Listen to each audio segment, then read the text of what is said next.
Bonjour à vous, le signe du cancer.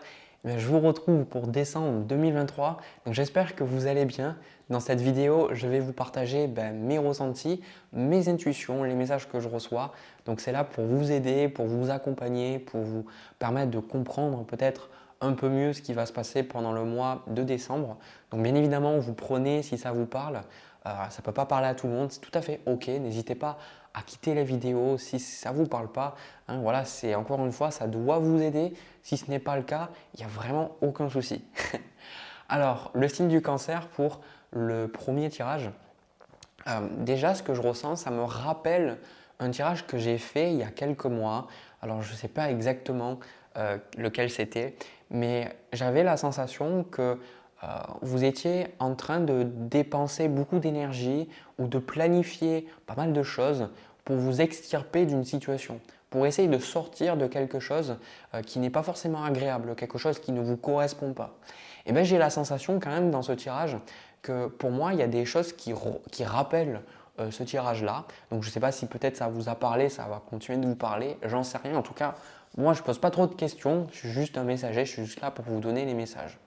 Donc, la carte qui vous correspond, le signe du cancer, c'est la carte du 7 de denier. Donc avec ce 7 de denier, pour moi, vous êtes dans la création. Vous êtes en train de vraiment, je pense que vous êtes déjà investi dans certaines choses et je pense que vous êtes en train, encore une fois, je me répète, mais j'ai vraiment cette sensation que ça demande du temps. Les choses ne peuvent pas se faire du jour au lendemain et c'est pour sortir de quelque part, changer de situation, changer de quelque chose qui ne vous correspond plus. Changer de quelque chose, ça peut être d'un métier, un métier peut-être que vous continuez de faire parce que vous avez besoin de payer les factures, vous avez des enfants à votre charge. On sent vraiment que vous travaillez sur quelque chose à côté. Peut-être que, je n'ai pas le 8 de denier, mais peut-être que quand vous rentrez chez vous, vous travaillez en plus de votre temps sur un projet professionnel pour pouvoir changer d'entreprise, je ne sais pas. En tout cas, ce que vous voulez, on a quand même le 8 de bâton, c'est assez fort comme message. On a le 8 de bâton avec le 7 d'épée. Donc ce sont deux cartes où on s'en va, deux cartes où on part quelque part. Et avec le 7 d'épée, autant le 8 d'épée, ça me fait beaucoup penser aux personnes qui ont envie de déménager. Donc c'est peut-être votre cas, surtout qu'on a la reine de denier, mais on va en reparler. Que vous avez envie de déménager, vous avez envie de quitter votre cadre ou peut-être que vous avez envie de changer totalement de métier. Avec ce 8 de bâton, c'est souvent quelque chose de très impulsif, ce changement. Alors ça ne veut pas dire que vous ne le planifiez pas, mais le 8 de bâton, c'est allez, on y va. Et quelque part, les autres peuvent le voir, peuvent voir que vous êtes en train de changer. Mais ici, avec ce 7 d'épée, c'est quelque chose de plus discret. C'est des choses que vous faites, que vous préparez, des projets que vous avez, des idées que vous avez en tête, que vous gardez pour vous, des choses que vous ne partagez pas. Ça peut être parce que vous avez peur d'être jugé, vous avez peur qu'on vous rabaisse, vous avez peur que justement l'opinion des gens, ça vous démotive, ou ça peut être le fait que vous êtes avec des personnes qui ne pourraient pas comprendre, ou des personnes, par exemple, si c'est partir d'une relation qui est toxique, parce que certains, ça peut être totalement le cas, vous êtes revenu habiter chez vos parents et vous sentez que vous devez partir. Mais en fait, il y a peut-être un schéma toxique où vous sentez que votre parent a besoin de vous parce qu'il ne s'occupe peut-être pas assez bien de lui-même, il a besoin d'aide, peut-être qu'il est âgé, d'accord, ou handicapé, j'en sais rien, peu importe. Il peut y avoir 10 milliards de raisons qui font que votre parent voudrait que vous restiez avec lui. Mais en même temps, de votre côté, vous dites, mais non, je ne suis pas bien, j'ai envie de partir, j'ai envie d'aller à un autre endroit parce que ça ne me correspond plus. Voilà. Donc, c'est pour ça que la carte, en fait, les cartes que vous avez en challenge, on a le valet de coupe avec la carte de la justice. Mais pour moi, la carte de la justice, c'est vraiment coupé, c'est vraiment tranché, c'est vraiment changé. C'est le changement en fait, la carte de la justice. Ce qui bloque avec la carte de la justice, c'est que pour l'instant, les choses ne se font pas. Alors, la carte de la justice fait revenir en fait sur cette notion de karma et cette notion de chemin. Très souvent, la carte de la justice, je dirais, il y a plein de cartes qui sont compliquées dans le tarot, qui peuvent avoir énormément de nuances, alors qu'il y a des cartes qui ont très très peu de nuances, je dirais.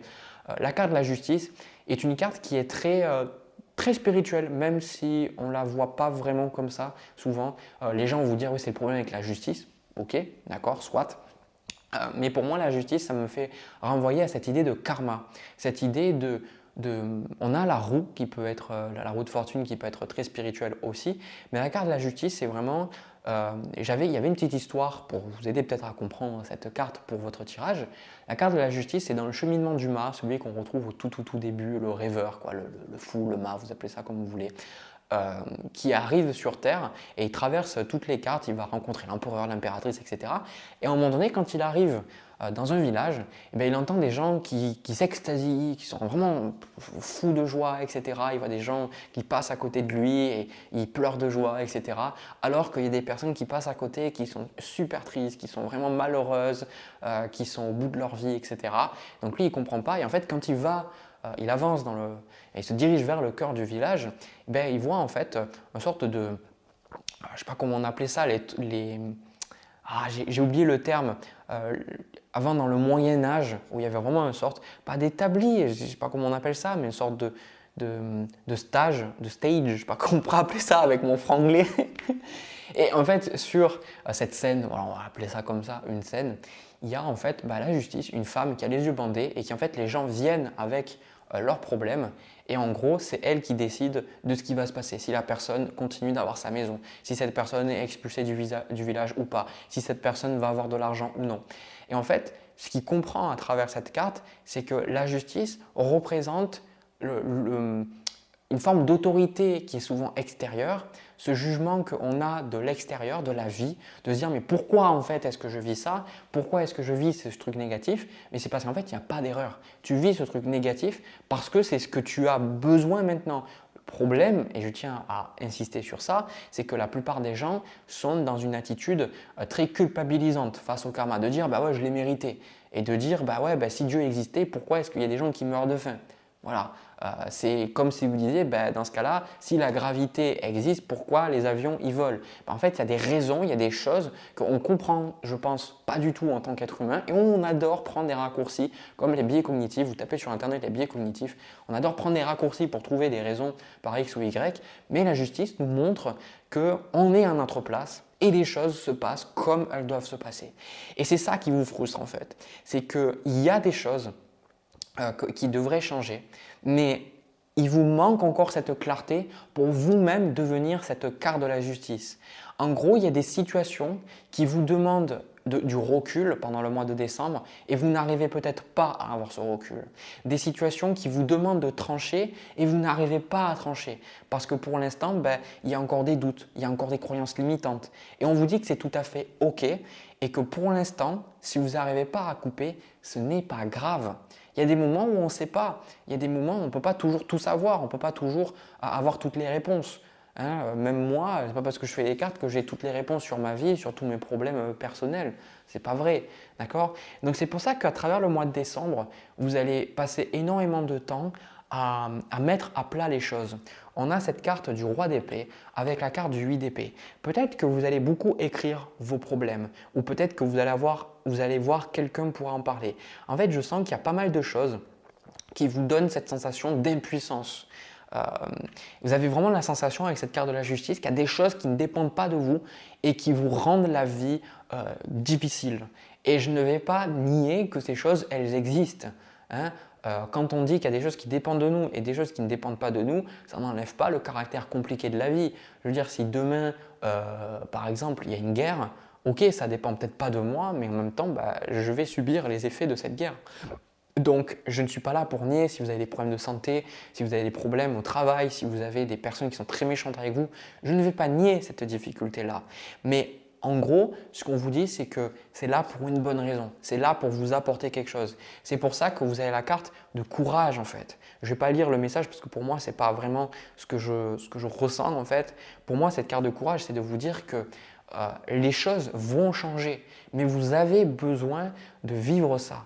Vous avez besoin de traverser ces choses-là. Alors, le conseil qu'on vous donne, c'est d'avoir du courage, mais d'avoir un courage structuré. C'est-à-dire que vous avez la carte de la reine de denier. La reine de denier, elle vous invite à avoir une approche douce face à votre problème. Elle vous dit qu'il y a des moments dans la vie où si vous voulez, vous allez avoir d'autres cartes. Vous allez avoir des cartes, clairement, je vais vous dire, allez, rentrez dans l'art, dites les choses, exprimez les choses. Ici, la reine de denier vous dit de prendre soin de vous, le signe du cancer. Si vous voulez, regardez qu'est-ce que vous pouvez faire, mais prenez soin de vous. Parce que là, le piège dans lequel vous pourriez tomber, c'est de vous dire que tant que des choses n'ont pas changé, vous ne pourrez pas changer, vous ne pourrez pas être bien. Ben là, on vous dit en fait d'agir sur ce que vous pouvez agir et prenez soin de vous. Prenez le temps de vous reposer. Prenez le temps de faire des choses qui vous stabilisent, qui vous permettent de retrouver ce calme intérieur. Parce qu'avec ce roi d'épée, ce 8 d'épée, on a aussi la carte de la clarté ici. Vous avez besoin de vous détendre. La plupart du temps, c'est ça qui est chiant avec la vie, je trouve. C'est que c'est dans les moments où on en a le plus besoin qu'on n'arrive pas à avoir l'énergie qu'il nous faut. Par exemple, si on cherche absolument la réponse à une solution, on n'arrive pas à trouver la réponse à la solution. C'est que quand on lâche prise que la réponse elle vient. Si on est en train de se disputer avec quelqu'un et qu'on va à tout prix comprendre pourquoi est-ce que ça ne marche pas, c'est pas en étant dans cette énergie qu'on va trouver. C'est en se posant, en prenant du recul, peut-être en arrêtant de parler à la personne pendant un certain temps, qu'on peut revenir et là on peut parler, on peut comprendre les choses. Du coup, c'est parce qu'on n'est pas dans l'énergie. Donc là, ce qu'on vous dit avec la reine de denier, c'est de prendre votre temps. Vous êtes aussi dans un processus qui prend du temps avec le 7 de denier, qu'il y a des choses qui prennent le temps de germer, qui ne vont pas arriver comme ça du jour au lendemain. Et donc, prenez le temps au jour le jour. C'est-à-dire, trouvez qu'est-ce que c'est qui vous apaise. Est-ce que c'est méditer qui vous apaise? Est-ce que c'est de lire un bon livre qui vous apaise? Est-ce que c'est de bloquer les messages, de mettre votre téléphone en ne pas déranger et faire un hobby créatif? Qu'est-ce que c'est qui vous fait du bien, le signe du cancer? Prenez soin de vous et ça va vous aider à surfer la vague. Parce que ce que je vois, c'est que vous avez, je ne vais pas vous mentir, on voit qu'il y a des choses qui sont compliquées. On a la carte de l'étoile, je vous vois prier, vous dire « Ok, je suis sûr que ça va bien se passer et tout », mais vous avez peut-être des situations compliquées, des gens chiants, des trucs qui ne veulent pas, enfin, des problèmes que vous n'arrivez pas à résoudre, des choses qui semblent bloquées, d'accord? Mais vous n'avez pas la carte du pendu parce que les choses sont en train de se résoudre. Et pour moi, je pense que vous allez avoir des résolutions, vous allez avoir des changements parce qu'on retrouve dans votre moi la carte de la tour, de la maison de Dieu, quoi, avec derrière le chevalier de denier. Donc pour moi, on vous dit qu'il y a des gros changements pour le mois de décembre. Ne vous étonnez pas s'il y a plein de choses qui changent. Et surtout, on vous dit, je n'ai pas le 2 de denier, mais quelque part, c'est aussi une carte que je verrai totalement dans votre tirage. C'est que on vous dit que votre mois ne va pas forcément être simple, mais on vous dit que vous pouvez tout à fait vous stabiliser. C'est-à-dire qu'il y a des choses qui vont vous bousculer, voilà, parce que des changements doivent arriver, mais en gros, vous pouvez vous stabiliser d'une autre manière. Si vous arrivez à avoir des moments de calme, des moments de sérénité dans votre vie, ça va vous aider à faire face à l'adversité. Par exemple, je sais qu'à chaque fois que j'arrête un peu de méditer, je sais que je suis plus instable face au stress de la vie. Alors que si j'arrive à méditer tous les jours, le matin et le soir, je sais que ces moments de calme, ça m'aide à avoir ce recul nécessaire pour être capable de sortir des conflits quand ils arrivent, ou en tout cas les aborder différemment. Donc là, ce que je vois, c'est de gros changements et pour moi, ces changements sont nécessaires parce que ça va vous aider en fait à vous apaiser. Hein. On a la carte de l'ermite, le 6 de bâton et puis après, à la fin, on a le roi de coupe. Donc là, on a un changement pour le meilleur. Clairement, vous avez besoin de traverser cette phase. Vous allez avoir des doutes, vous allez avoir des craintes, vous allez avoir des challenges. Mais en gros, ce qu'on vous dit, c'est n'ayez pas peur. N'ayez pas peur. Posez-vous. Je sais que c'est peut-être pas simple parce que vous allez avoir des craintes et vous allez vous dire si je n'agis pas, si je ne fais rien, alors rien ne va changer. Mais prenez l'exemple sur le lion justement, sur cette carte du courage. Est-ce que vous croyez que le lion, il va toujours de manière désespérée courir après sa proie? Non, le lion, il va attendre et au moment, comme beaucoup de bêtes, d'animaux en fait, de la faune qui sont chasseurs, ils vont partir au bon moment en fait. Donc là, ce qu'on vous dit, c'est accepter. Si vous n'avez rien à faire, vous ne pouvez rien faire, acceptez, posez-vous. Et préparez-vous au moment où vous allez pouvoir agir. C'est-à-dire accueillez des moments de sérénité, de calme pour retrouver votre énergie. Et les moments où peut-être vous allez devoir parler et dire des choses compliquées peut-être à votre patron, à votre partenaire, j'en sais rien, faire face à des situations compliquées, que vous allez avoir besoin de cette énergie, là vous allez avoir cette énergie. Vous comprenez? Donc pour moi c'est une libération qui est en train de se faire. C'est quelque chose qui prend du temps. Et pour moi, je pense que les mois d'après vont beaucoup mieux se passer pour vous, mais peut-être que vous avez besoin de ce mois compliqué. Ça me fait revenir sur le concept d'antifragilité qui est que tout ce qui ne nous tue pas nous rend plus forts et qu'on croit que dès qu'on vit quelque chose de désagréable, quelque chose par exemple une émotion négative, de la colère, de la tristesse, on se dit qu'il y a quelque chose qui ne va pas parce qu'on est tellement obstiné, on est tellement focalisé sur notre ego, sur l'image, sur le fait d'être parfait, qu'on oublie qu'on ne peut pas être comme ça et que toutes les espèces animales, même l'humain, on s'est adapté en fait. C'est ces complications, ces choses difficiles qui nous permettent en fait de trouver des ressources et qui nous permettent de nous adapter comme le corps humain a évolué à travers les millénaires, comme les animaux ont avancé, se sont adaptés à travers les âges, c'est pour justement faire face au changement. D'accord? Donc, sachez que vous pouvez tout à fait faire face à ce changement et que si vous sentez quelque chose de négatif, acceptez de sentir cette négativité, tolérez cet inconfort parce que c'est ça qui va vous faire grandir. Et je pense que les mois d'après, il va y avoir beaucoup de choses qui vont s'apaiser, qui vont se stabiliser, mais c'est juste nécessaire. Voilà. Je ne vous mens pas, c'est ce que j'ai pour vous. Voilà.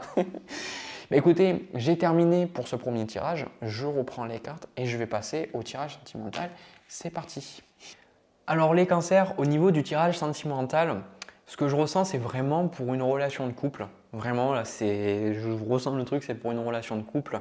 Alors, je pense que la relation que vous avez, elle est positive, mais je pense que il y a peut-être soit vous, soit l'autre personne, votre partenaire, traverse une phase difficile. C'est ce que je ressens en fait.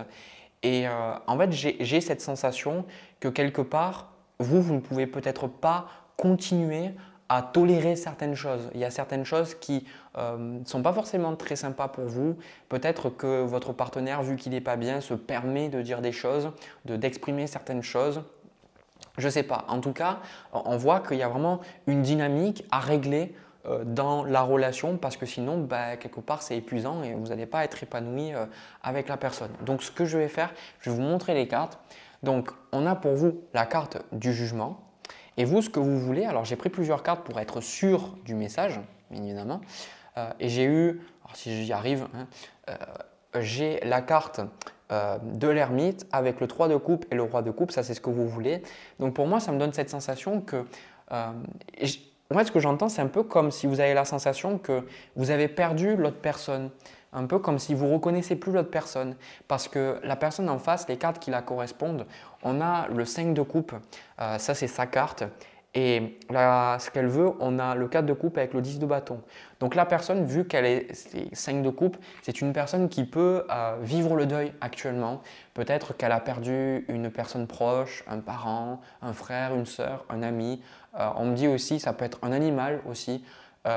Ça, pour certains, ça peut être un métier ou peut-être qu'il y a quelque chose qui a échoué, peut-être que votre partenaire est obligé de fermer son entreprise, je ne sais pas. En tout cas, il y a vraiment cette notion de deuil et la personne en fait à côté de vous, elle veut juste tout simplement pas parler. D'accord, voilà, c'est vraiment ça. Alors, je ne vais pas dire que obligatoirement la personne en face de vous c'est un homme, mais je sais que la plupart du temps les gens qui regardent c'est des femmes et c'est vrai que bien souvent les femmes ont envie de parler et les hommes n'ont pas envie. Ou en tout cas c'est cette dynamique féminin-masculin. Le masculin est plus introverti face à ses émotions et la femme est plus extravertie face à ses émotions. Voilà, c'est les opposés, la dualité. Et en gros, je sens que la personne, elle vous envoie chier, voilà, littéralement, à des moments, elle vous envoie bouler, elle vous dit non, j'ai pas envie de faire ça, ou elle s'énerve pour en rien. Et vous êtes là, du coup, vous ne comprenez pas parce que vous voulez à tout prix, d'un côté, vous vous dites, voilà, je vais laisser la personne tranquille, mais en même temps, de l'autre côté, vous voulez passer des bons moments avec elle. Et je ne vais pas vous mentir sur le fait que, en gros, c'est très pesant, quoi, parce que le challenge dans cette relation aujourd'hui, c'est quand même la carte du soleil. C'est qu'il n'y a pas de joie, il n'y a pas de partage. C'est vraiment beaucoup de négativité, quoi. Vous rentrez chez vous, la personne est en train de broyer du noir, ou elle est a déjà bu 2 verres et elle est de mauvaise humeur. Enfin, il y a vraiment un côté aussi, la personne elle est bloquée sur le passé. Vraiment, on ressent que c'est pesant. Voilà. On ressent que c'est pesant, mais en même temps, On a aussi quelque chose de très solide parce qu'on a la carte de mariage, d'accord, d'officialisation. On a aussi la carte du couple, du duo et de l'union. Et même au niveau des énergies à venir, on a quand même l'impératrice avec l'empereur. Et ça, c'est quelque chose que je vois très, très, très rarement, mais c'est vraiment le duo, d'accord. Comme on a ici cette carte duo. C'est l'impératrice et l'empereur, quand ils sont à côté, ce sont deux personnes qui sont ensemble et qui sont vraiment stables ensemble. C'est vraiment un couple solide, d'accord. Et je vous dis juste un petit truc pour vous, pour votre culture, on va dire générale, ou je ne sais pas si on peut appeler culture générale, j'en sais rien. Mais ce que j'ai remarqué, j'avais lu sur ça et je l'ai remarqué, on a Saturne qui va présenter beaucoup les difficultés. Et notamment, on a un retour de Saturne autour de 30 ans qui apporte beaucoup de difficultés, mais aussi beaucoup de libération, parce qu'on va pouvoir souvent dépasser des challenges, dépasser des choses qu'on n'arrivait pas à dépasser avant. Donc c'est une planète difficile, c'est des énergies difficiles, mais qui sont en même temps très libératrices si on en saisit, l'opportunité. Et dans les relations, il y a aussi ce qu'on appelle, il me semble, c'est les carrés, si je ne dis pas de bêtises, c'est tous les 7 ans. Tous les 7 ans, la relation, généralement, va vivre une grande épreuve. Et après, quand j'ai demandé à certaines personnes en consultation, alors je ne suis pas le mec, je ne suis pas géreur je ne gère pas les relations, je ne suis pas thérapeute de couple, mais j'ai pu voir qu'effectivement, autour de 7 ans, il y avait beaucoup de relations où il y avait quelque chose qui ne se passait pas bien. Et souvent, Saturne va venir tester la stabilité de la relation. Voilà, souvent, autour de 7 ans, c'est soit la relation elle se stabilise, c'est-à-dire on traverse l'épreuve ensemble, soit ça casse. Voilà, c'est vraiment le test du temps, quelque part. Donc ici, il peut y avoir effectivement une épreuve à surmonter en couple, quelque chose qui est difficile à dépasser. Et là, je pense pour vous, en tant que cancer, le plus compliqué en fait pour vous, c'est quelque part d'exprimer vos limites. Parce que là, en fait, ce qu'on vous dit, c'est que vous avez besoin à un moment donné de réveiller l'autre. Et ça, c'est quelque chose que j'ai remarqué parce que je suis bélier et en tant que bélier, j'ai toujours eu un côté un peu très peu diplomate où je dis les choses un peu comme je les pense. Et c'est vrai que des fois, je manquais de douceur ou je manquais de tact dans la façon dont je disais les choses. Et encore aujourd'hui, ça m'arrive. Mais en même temps, j'ai remarqué que dans la vie, il y a la balance mon signe opposé qui va avoir beaucoup plus de de douceur, de tendresse, etc. Et j'arrive pas à parler. Et en fait, je vois que dans la vie, on ne peut pas dire que ça peut toujours être blanc ou toujours noir ou toujours la même solution pour tout le monde ou à chaque instant de toujours croire qu'on a toujours besoin de la même chose. On évolue constamment, personne n'est pareil, même si on est fondamentalement pareil, on a les mêmes besoins, on reste quand même assez unique. Et je vois que parfois on a besoin de douceur dans la vie. Parfois on a besoin de quelqu'un qui soit là, qui nous fasse un câlin, qui nous rassure, qui nous dise que tout va bien aller, etc. Et parfois, on a besoin quand même de cette dureté. Dans l'accompagnement, par exemple, d'un enfant, l'éducation, on a besoin d'une mère, on a besoin d'un père. Et les études, de toute façon, ont prouvé que l'absence d'un parent, que ce soit la mère ou le père, va créer beaucoup de difficultés en fait, pour l'enfant. En fait. N'en déplaise en fait, à cette société qui est en train de plus en plus de laisser l'homme de côté, une femme ne peut pas éduquer un enfant tout seul. Et je pense un homme aussi. Un homme aura besoin d'une femme en fait, parce qu'on a besoin de ces deux énergies. On a besoin de ces deux figures en fait. Alors quand je dis homme et femme, je parle d'énergie encore une fois. Parce que je pense que même chez les couples qui sont homosexuels, etc., il y aura toujours un homme ou une femme qui sera plus yang ou yin que l'autre. C'est comme ça. Et donc tout ça pour vous dire qu'aujourd'hui, je pense que vous êtes gentille, mais je pense que vous avez besoin quelque part de rentrer dans le lard de la personne parce que le 7 de bâton vous dit de vous respecter un petit peu. Parce qu'il est probable que la personne, parce qu'elle est dans la souffrance, elle va vous dire des choses qu'elle ne devrait pas vous dire. Elle va peut-être être méchante avec vous. Alors vous pouvez vous dire « ouais, je ne prends pas pour moi, je ne prends pas personnellement », mais vous ne pouvez pas nier qu'être avec une personne qui est malheureuse tous les jours, ça vous impacte vous aussi au quotidien. C'est comme ça. Même si la spiritualité nous dit d'aimer les gens, aimer les gens, c'est aussi dire la vérité. Voilà, dire la vérité, on reste humain aussi et vous avez le droit, je vous le dis aujourd'hui parce que je sens que ça peut vous peser un petit peu, vous avez le droit d'être mal aussi. Vous avez le droit de ne pas être bien parce qu'avec cette carte roi de coupe, ça peut donner une propension en fait à être le thérapeute pour votre partenaire ou à être un parent pour votre partenaire. Et ce n'est pas ça la relation. Je pense qu'une relation équilibrée, c'est on est donnant-donnant où chacun aussi est maître de sa propre destinée. C'est chacun gère sa vie, mais on partage. À partir du moment où l'autre personne, elle se… Comment on appelle ça? Elle devient responsable des besoins de l'autre ou des choses que l'autre personne devrait faire par elle-même, ça crée une forme de tension et ça crée aussi une forme de stress. La personne qui n'est pas du tout responsable face à ses besoins, même si elle ne s'en rend pas compte, elle ne se sent pas bien, elle se sent impuissante parce qu'elle a la sensation qu'elle ne peut pas changer les choses. Et la personne qui assume les choses à la place de son partenaire, ben, elle sent ce stress parce qu'elle sent qu'elle fait des choses en plus et que intérieurement, ça crée de la rigidité. On ne se sent pas bien en fait. Et des fois, ça peut créer du stress parce qu'on se dit si j'arrête ce que je suis en train de faire, alors j'abandonne l'autre, alors que pas du tout. Donc là, moi, ce que je vois, très sincèrement, c'est que pour moi, la relation est très positive. On a le 3 de denier, le roi de denier avec le 5 de denier. Donc là, pour moi, il y a quand même le fait de parler, de partager avec votre partenaire, de discuter. Je pense que vous allez pouvoir parler des choses que vous allez faire. Et je pense aussi que peut-être votre partenaire, vu qu'il a tellement de choses, il ou elle, hein, bien évidemment, a tellement de choses sur la conscience que ça peut être compliqué, mais vous, on a quand même la carte aussi d'espoir, de futur, de projet, avec ce valet de bâton et ce roi de denier, qui est que vous avez envie, vous aspirez à d'autres choses. Vous pouvez comprendre que votre partenaire soit pas bien en ce moment, et vous pouvez comprendre que c'était peut-être pas le moment de changer, voilà, mais en même temps, vous devez aussi honorer vos propres sentiments. C'est ce que vous allez ressentir, d'accord? De honorer ce que vous ressentez. Et moi, je pense que vraiment, cette relation est très saine. Même si je sens que ce n'est pas simple, ça reste sain, d'accord? Parce que pour ceux qui regardent mes vidéos depuis longtemps, vous savez que quand je fais des tirages relationnels, quand il y a des énergies qui sont vraiment pas saines du tout, je vais vous les exprimer. Il y a une différence entre souffrir et être dans des schémas toxiques dans les relations et simplement souffrir parce que ça fait partie de l'expérience humaine. Je pense qu'on vivra tous des schémas toxiques, mais ce qui fait qu'une relation est saine, c'est la capacité que la relation a, c'est-à-dire les deux personnes ensemble, individuellement et aussi en couple, à deux, cette capacité à pouvoir dépasser ces schémas toxiques. Parce qu'on a tous des blessures, on a tous des blessures d'abandon, de rejet, peu importe, d'humiliation, on a tous des croyances à la con et tout, des choses qui bloquent en fait l'amour dans les relations, la compassion, etc. Mais les relations saines, c'est quand on est capable de le voir, on est capable d'y faire face ensemble. Et c'est ce que je vois pour votre relation, très sincèrement. Donc je pense que la relation est stable et je pense que c'est vraiment une mauvaise phase.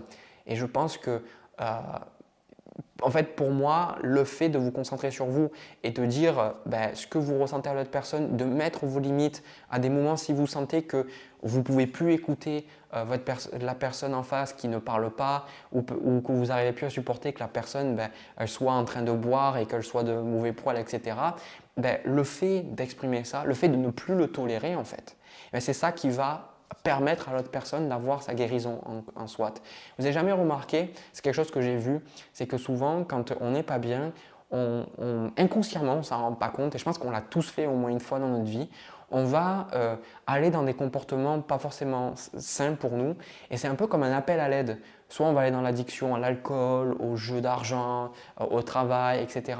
Et on va dire que tout va bien, mais en fait on fait ça parce que inconsciemment on a envie d'être aidé, on a envie que les gens le voient et souvent quand les gens nous aident, on n'arrive pas à accepter leur aide. Alors que des fois, bien souvent, moi ce que j'ai remarqué, c'est quand les autres commencent à nous mettre leurs limites, on est dire là en fait tu es en train de faire de la merde, tout simplement, tu es en train de foutre le couple en l'air, tu es en train de foutre la relation en l'air, tu es en train de faire n'importe quoi avec ta vie aujourd'hui et je pense que tu devrais te remettre en question. À un moment donné, hop, ça fait déclic et on se rend compte de la souffrance dans laquelle on était, c'était inconscient mais ça devient conscient et on peut justement redevenir responsable et c'est meilleur pour tout le monde.